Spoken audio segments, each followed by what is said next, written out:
your reputation. It takes a long time to create and build and can be destroyed in an instant.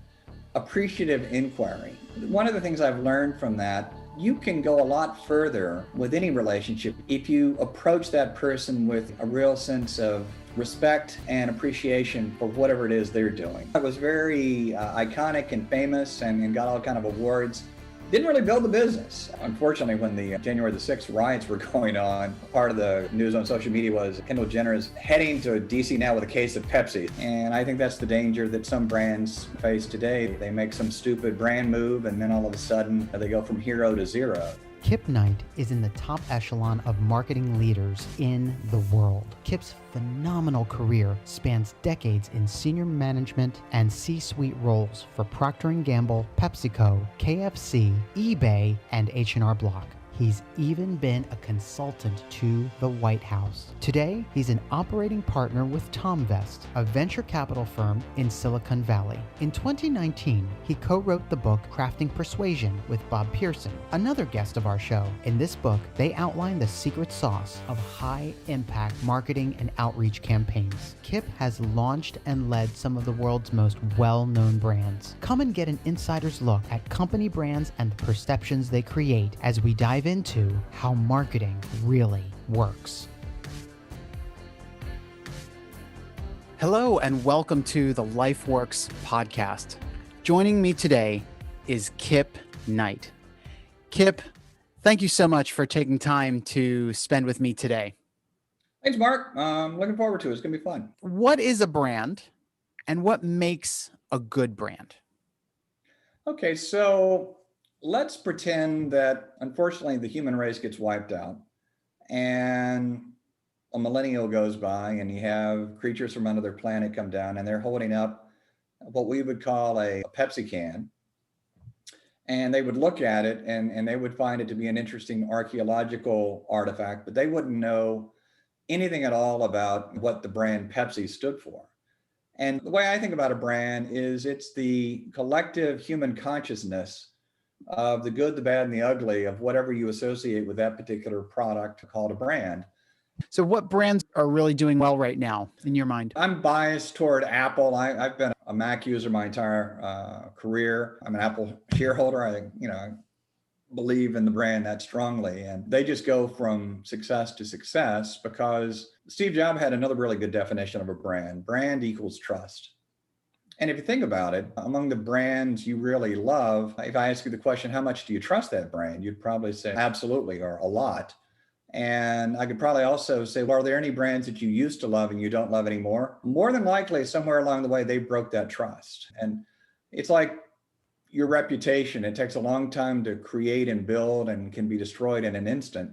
And I think that's the danger that some brands face today. They get the wrong spokesperson or they make some stupid brand move and then all of a sudden they go from hero to zero. But for the most part, if your brand is founded on a real key fundamental insight of a target audience and you're consistently delivering a benefit to that target, you should be able to figure out a way to survive no matter what the outside forces are. So you recently co-authored a book with Bob Pearson, another guest of our show, called Crafting Persuasion. Why did you all write that book? What was the problem that you were trying to solve? I think the biggest problem we were trying to solve is that we were working with the State Department on helping the people on the field figure out a way to be more strategic in their messaging. And the specific problem that we heard over and over again is, let's say you were in an embassy and the ambassador said, I'd like to get a Facebook posting, or I want to send out a Twitter announcement, or I want to do a YouTube interview. And they would do it because that was part of their job, but they were frustrated in terms of, I'm not sure I understand why we're doing it or what the long-term goal of this is or who we're even trying to talk to.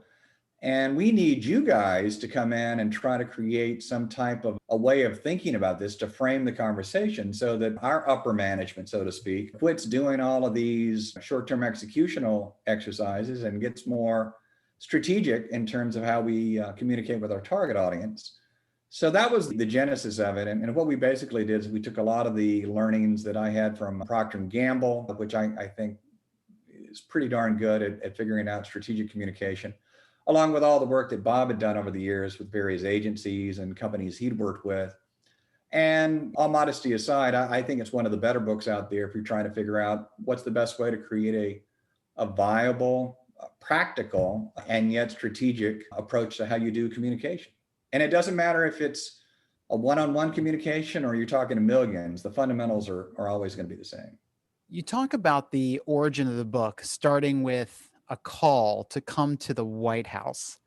Tell us about that call and that meeting. Yeah, that was, at first I thought that was a prank, but it was 2008. The Bush administration was winding down. I was actually winding down my time at eBay, and I got a phone call one night, and the individual said, I'm from the National Security Council, and America's image is really taking a beating, and we're inviting a couple of marketers to come to the White House and talk to the National Security Council about what we can do about it. And after I verified it wasn't a prank, I was, pretty excited. As you think any marketer, I was like a marketer dream come true. Your country needs you. Come help us out. And went to DC and went to the White House and went to the cabinet room across from the Oval Office and met for, I think we had about an hour meeting with the actual National Security Council. It wasn't the junior assistants or anything. It was the real deal. But at the end of it, I just said, look, this has been a real honor and a privilege and a pleasure. But if you guys are serious about trying to change the way that we communicate with various audiences around the world, we have to do a better job training the people on the ground. And at that point, I'd done I did a number of seminars at both PepsiCo and eBay on training people how to think more strategically about marketing communication. So we created what we came to call the United States Marketing Communication College, the USMCC. And for about the next decade, pro bono, we taught at the State Department training facilities, several thousand diplomats of various types on how to think more strategically. And that was, again, the basis of the book. In the book, we've captured the model and how it works and a lot of real world case studies as well, both from the private sector as well as from government. Tell us a little bit about that model. If you think about any kind of model that's going to be any good for you, you don't want to have to go look it up on your computer or a book or try to remember what was that. It's got to be simple enough that you can carry it around your head. And I could literally wake you up in the middle of the night and you could, just spill it out to me. And so we said, everybody knows their ABCs. So here's the way to think about the model. 5 core elements on any communication strategy. A for audience, B for behavioral objective, C for content, and D for delivery, and E for evaluation. But that's in essence the model. And anytime you develop a strategy, and one of the things we've done is also created a template for folks. So if you go to the website that we've created that goes along with the book, craftingpersuasion.com, you can actually go to the exhibits and you can see an example of a template that's got the definitions and also a blank one. And so you can create your own strategy, which the big mantra for the marketing college that we stressed over and over again, and I see it violated on a daily basis, strategy before execution. Strategy before execution. So no matter what you're trying to communicate, take the time to really figure out what is your strategy and what are those fundamental questions that you need to answer first. And you can literally go through the ABCDE. Who is your audience? What are you trying to get them to do? What is the content that's going to persuade them to go do that? How are you going to deliver that message? And what's your success criteria to evaluate it?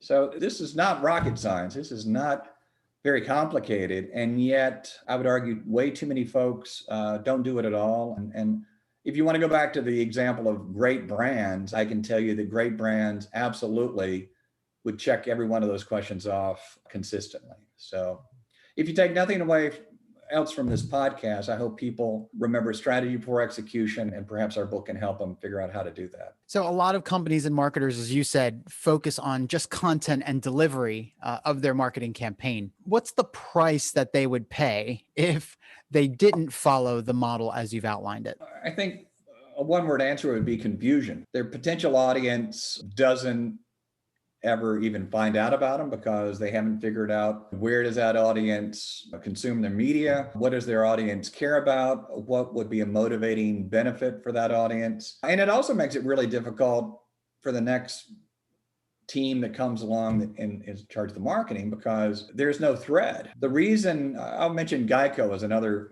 brand I think that's done an outstanding job. And Geico, believe it or not, spends $1 billion a year for one simple message. Give us 15 minutes, we'll save you 15% more on your car insurance. And yet that must keep working for them because they've come up with a half dozen creative approaches I could just off the top of my head give you to just reinforce that message over and over again. So they're very consistent creatively. They know who their target is. They know what their behavioral objective is, buy our insurance. And they've got enough content and media vehicles, and they know how to evaluate it. More premiums collected every year. To answer your question, there's confusion and chaos and ruin if you don't do it. And if you do it well, untold riches and success. You choose. Which one do you want? That's a compelling argument. Yeah. Where do marketers or their companies get marketing wrong? What are some of the marketing missteps or marketing campaigns that have really just misfired in the public? A lot of the mistakes people make is, and you see this unfortunately on way too many Super Bowl ads. How many times have you watched a Super Bowl ad? And number one, you have no idea what brand you're talking about.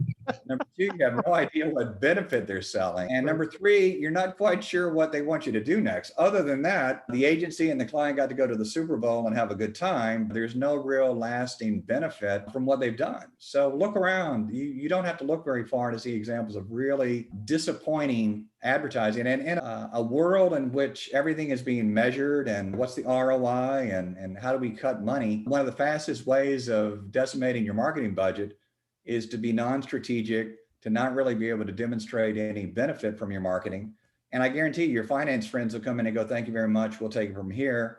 And before you know it, you're trying to exist on price promotions, which is the ultimate death knell for any brand, because unless you are a value-based brand, and that's your sole reason for being, if you're down to competing only on price, then pack it up and go home, you're done.